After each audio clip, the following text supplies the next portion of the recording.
নির্লজ্জতার তো নাজমুল ভাই একটা সীমা থাকে, তাই না? এই সরকার নির্লজ্জতা বেহায়ামির সকল সীমা ক্রস করে গেছে। ঠিক রাজনৈতিক সরকার যা করে এই সরকারও সেই নোংরামিতে যুক্ত হলো। এক। দুই হলো, বাংলাদেশে আজকে আপনি এই নিউজটা পড়ছিলেন, আমি এটা এখানে নিয়ে আসছি বিকজ আর্গুমেন্ট ফ্রেম করতে হলে এই ঘটনাটা আমাকে আনতে হবে।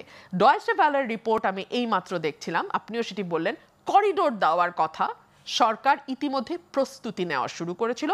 এটার সঙ্গে জাতিসংঘ বলছে আমাদের কোনো সম্পর্ক নাই। সরকারে যে প্রস্তুতি নেওয়া শুরু করেছে, কত মিথ্যাবাদী একটা সরকার হতে পারে, তার প্রত্যেকটা উপদেষ্টা এবং লাস্টলি গিয়ে তারা যে অবস্থান নিল সরকার, সেটা হচ্ছে না আমরা কোনো করিডোরের দিকে যাচ্ছি না, আমরা একটা হিউম্যান কি বলবো চ্যানেল, একটা হিউম্যান চ্যানেল আমরা তৈরি করব। সেটা কে বললেন? নিরাপত্তা বিষয়ক উপদেষ্টা। এবং নিরাপত্তা উপদেষ্টার অধীনে 3 বাহিনী বাংলাদেশে কর্মরত। এই নিরাপত্তা উপদেষ্টা বললেন না এটা হিউম্যান চ্যানেল। আজকে জাতিসংঘ স্পষ্ট করে দিল এটা করিডোর ছিল এবং সরকার সেই প্রস্তুতি নিয়েছিল। আবার বলছে জাতিসংঘ জড়িত ছিল, আবার জাতিসংঘ জড়িত ছিল না। আপনি 3 নাম্বার, এই যে বাজেট মাত্র দিল, তাই না? এই সরকার, আমরা আশা করেছিলাম বাজেটে একটা গুণগত পরিবর্তন আনবে, অর্থাৎ মানুষের লাইফের সঙ্গে সম্পৃক্ত যেই বিষয়গুলো, শিক্ষা, স্বাস্থ্য, সামাজিক সুরক্ষা, বেকার সমস্যা, কর্মসংস্থান, বিনিয়োগের সমস্যা, এই জায়গাগুলো সরকার অ্যাড্রেস করবে এবং সেগুলোতে কি করে বরাদ্দ বাড়ানো যায় এবং সেই বরাদ্দ যথাযথ জায়গায় যাতে ব্যবহার হয় সেটা এনশিওর করা যায়, সেটা নিশ্চিত সরকার কাজ করবে।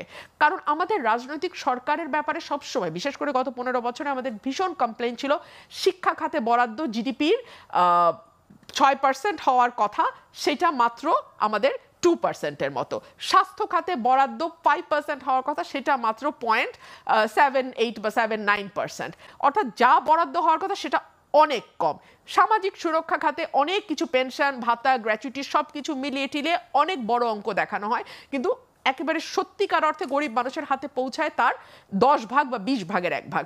সেই জায়গাতে যদি পরিবর্তন সরকার আনতো, ওই বৈষম্যটা দূর করতে পারতো, তাহলে আমরা বুঝতাম যে না, সরকার সত্যিকার অর্থে একটা পরিবর্তন বা একটা সংস্কারের দিকে যাচ্ছে।